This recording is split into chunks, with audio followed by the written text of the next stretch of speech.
গৃহযুদ্ধের মধ্যে থাকা মিয়ানমারের রাখাইনে মানবিক করিডোর ইস্যুতে উত্তপ্ত দেশের রাজনীতির ময়দান। ত্রাণ সহায়তা পৌঁছানোর জন্য শর্ত সাপেক্ষে মানবিক করিডোর দেওয়ার বিষয়ে সরকার নীতিগতভাবে সম্মত হয়েছে বলে সম্প্রতি পররাষ্ট্র উপদেষ্টা যে বক্তব্য দিয়েছেন সেটি নিয়ে উদ্বেগ প্রকাশ করেছেন বিএনপি, জামায়াত, এনসিপি সহ বিভিন্ন রাজনৈতিক দলের নেতারা। এই প্রক্রিয়া নিয়ে ধোঁয়াশা থাকলেও জাতিসংঘের সাথে বিষয়টি নিয়ে কোনো আলোচনা হয়নি বলে জানিয়েছেন প্রধান উপদেষ্টার প্রেস সচিব।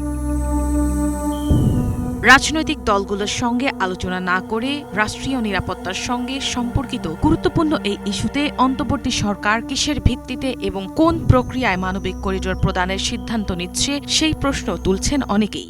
সরকারকে আমরা নিতে দেব না। বাংলাদেশের কক্সবাজারের ভূমি ব্যবহার করে মিয়ানমারের রাখাইন রাজ্যে ওই তথাকথিত সহায়তা পৌঁছানোর নামে যে মানবিক করিডোরের আলোচনা চলছে, সরকারকে বলবো ওইখানে ফুল স্টপ মারেন। বিদেশিদের স্বার্থ নয়, সবার আগে দেশ উল্লেখ করে বিএনপি চেয়ারপারসন তারেক রহমান বলেন, করিডোর ইস্যুতে সিদ্ধান্ত আসতে হবে জাতীয় সংসদ থেকে। রাজনৈতিক দল এবং জনগণকে পাশ কাটিয়ে এ সরকার কোনো সিদ্ধান্ত নিলে তা মেনে নেওয়া হবে না বলেও হুঁশিয়ারি দেন তিনি। স্বাধীনতা প্রিয় জনগণ মনে করে করিডোর দেওয়া না দেওয়ার বিষয় সিদ্ধান্ত আসতে হবে জনগণের কাছ থেকে। সিদ্ধান্ত আসতে হবে জনগণের প্রত্যক্ষ ভোটে নির্বাচিত জাতীয় সংসদের মাধ্যমে। এই ধরনের পরিস্থিতিতে গণতান্ত্রিক বিশ্বের দেশে দেশে এটাই নিয়ম, এটাই রীতি।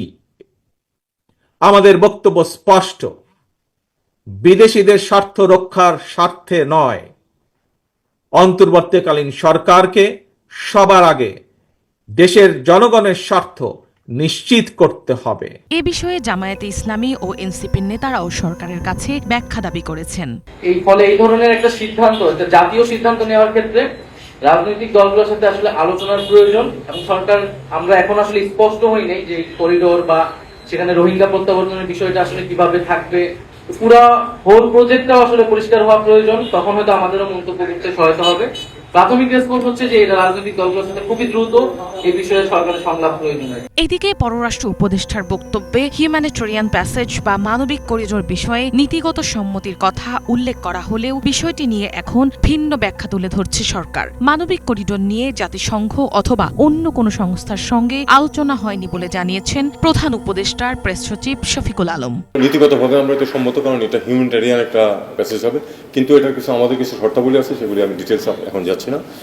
সেই শর্তাবলী যদি পালিত হয় আমরা এটা অবশ্যই কোঅপারেট করব ইউএনের তত্ত্বাবধানে অবশ্যই। তবে এ ধরনের মানবিক করিডোর দেওয়ার আগে আন্তর্জাতিক মহলের সঙ্গে সমন্বিত উদ্যোগ নিতে হবে, না হলে বাংলাদেশ বড় ঝুঁকির মধ্যে পড়তে পারে বলে মত নিরাপত্তা বিশ্লেষকদের। মায়ানমার এবং বাংলাদেশের মধ্যে যে বাইল্যাটারাল ফ্যাক্টরগুলো আছে, এখানে জানেন যে রোহিঙ্গা নিয়ে আগে থেকে আমাদের একটা অস্থিতিশীল পরিবেশ আছে।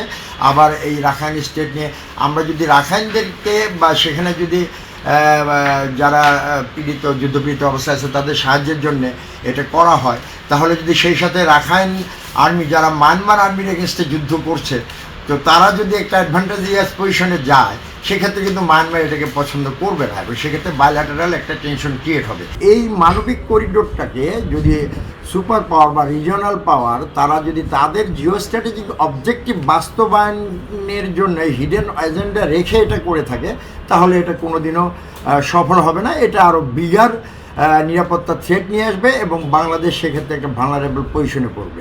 সবার সঙ্গে আলোচনার ভিত্তিতেই সিদ্ধান্ত নেওয়া উচিত, যেখানে প্রাধান্য পাবে জাতীয় স্বার্থ বলেও মত দেন নিরাপত্তা বিশ্লেষকরা। অলরেডি আপনারা পেপারের ছবি দেখেছেন যে আমাদের ভূখণ্ডের ভিতরে আরাকান আর্মি বিভিন্ন জায়গায় চলাফেরা করছে। এটা তো অবশ্যই আমাদের নিরাপত্তার জন্য থ্রেট এবং আমাদের আভ্যন্তরীণ নিরাপত্তার ক্ষেত্রে এটা একটা হুমকি স্বরূপ। তো এই ব্যাপারগুলো কিন্তু বিবেচনায় নেওয়ার অবকাশ রয়েছে। মিনালা দিবা, বাংলা ভিশন, ঢাকা।